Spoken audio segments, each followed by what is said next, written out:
Hello everyone, Richard here, and welcome to the second episode in my Insurgency weapon guide.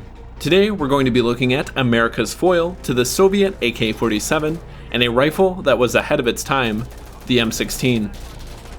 The M16 is the US military's adaptation of Eugene Stoner's AR-15 and was developed in 1956 and first entered production in 1959.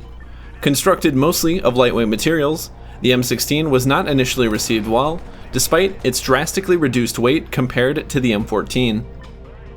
A change in powder type, as well as a lack of issued cleaning equipment, meant that this new rifle was prone to jamming and sometimes more catastrophic failures. However, despite this reputation lingering long past the lifespan of these issues, the M16 proved to be a very effective rifle.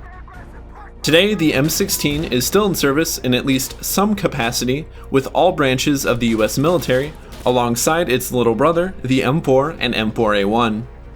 The M16A1 and A3 variants fire select in either single or fully automatic, while the M16A2 and A4 fire in a 3-round burst instead of fully automatic. This was an attempt to prevent soldiers from wasting ammunition in the heat of battle.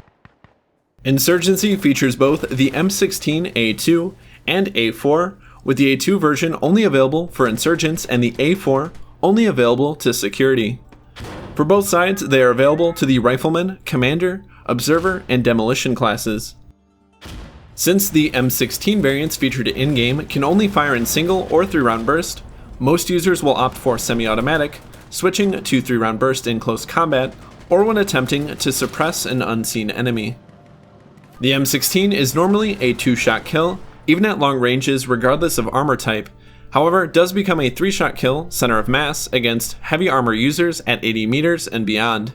This gives it the longest 2-shot kill range of any assault rifle, only being beat by the battle rifles such as the FAL and G3.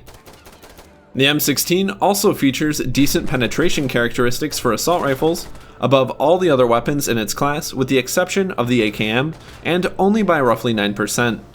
However, shooting through heavy cover will still make your rounds rather ineffectual, so save those instances for battle rifles and general purpose machine guns. The biggest drawback of the M16 is its rather long burst delay for both the A2 and A4, with the A2 firing slightly slower. Factoring in burst delay and oversampling, you can reasonably get around 150 sustained rounds per minute without using a macro, meaning that you'll want to make your rounds count. The M16 is without a doubt a weapon of precision over volume of fire, and its long effective range, lack of fully automatic fire, and long barrel length definitely enforce that. Thankfully, the M16's recoil both on the horizontal and vertical axis is rather tame, meaning it is still practical to employ long-range optics. With the addition of a foregrip or bipod, the weapon's recoil is very minimal and can allow you to place several relatively precise shots at considerable distances. The M16's reload is a bit on the slower side of the bell curve compared to its eastern counterparts, taking roughly 3.2 seconds to complete a normal reload. However, a quick reload where the magazine being replaced is discarded will take just under 2.3 seconds, or roughly as fast as the AKM's normal reload.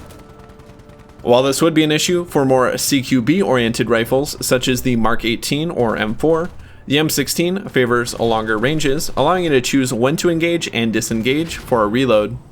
Still, it can be a problem when forced to capture indoor objectives, as 3 seconds is more than long enough to be caught by surprise. Like any modern assault rifle, the M16 feeds from 30-round Stanag magazines with the option to equip 35-round extended mags or 50-round drum magazines if playing the checkpoint game mode. Considering the weapon's fire rate, 30 rounds is more than enough, but the extra ammo does let you increase your total ammo pool. As with many weapons in Insurgency, you will carry 3 magazines with no carrier equipped, 5 with a light carrier, and 7 with a heavy carrier. In most cases, a light carrier will provide more than enough ammunition. However, the heavy carrier can be useful on the Demolitions class to obtain additional explosives or 40mm grenades. Thankfully, the M16 is a rather inexpensive weapon, costing just 3 equipment points and allowing you to either invest heavily in attachments or additional equipment and gear. When playing as an observer or commander, our attachments will include either the 2x or 4x optics with a foregrip for improved accuracy at long range. As a rifleman playing on security, upgrading to the bipod foregrip will allow you to transition from offensive to defensive roles very quickly. The 2x red dot or holographic will also work well, as riflemen should play more aggressively, allowing them to fight at variable ranges without their optic becoming cumbersome. If you're looking to focus more on equipment as a rifleman, then the standard foregrip is perfectly fine and can allow you to take a secondary weapon or more throwables.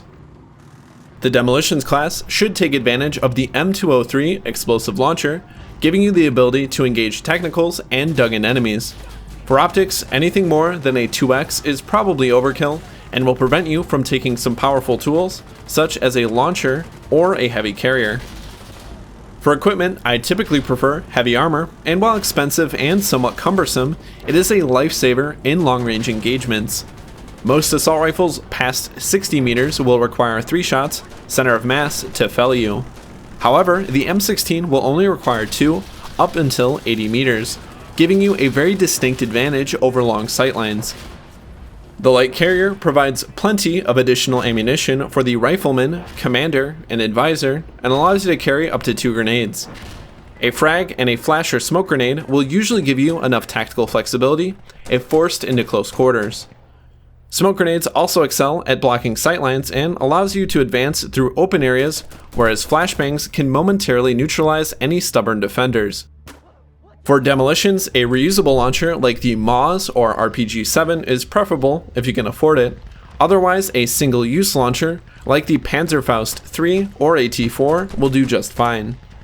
If you can only afford a light carrier as a demolitionist, remember to resupply and an ammo crate after spawning, as it will give you an additional explosive ammunition. Overall, the M16's core strengths are its very long 2-shot kill range, good ammo efficiency, large attachment pool, and being very affordable. For those who like to keep enemies at a distance or prefer a equipment-centric build, the M16 is definitely worth considering. The M16 will struggle at close ranges or in the hands of those who struggle to acquire targets quickly or those who are on the move. Its slow rate of fire and long barrel length mean that CQB will be your downfall unless you're a quick shot or able to think on your feet. If you are forced into buildings or short sightlines, remember to use smoke and frag grenades to your advantage.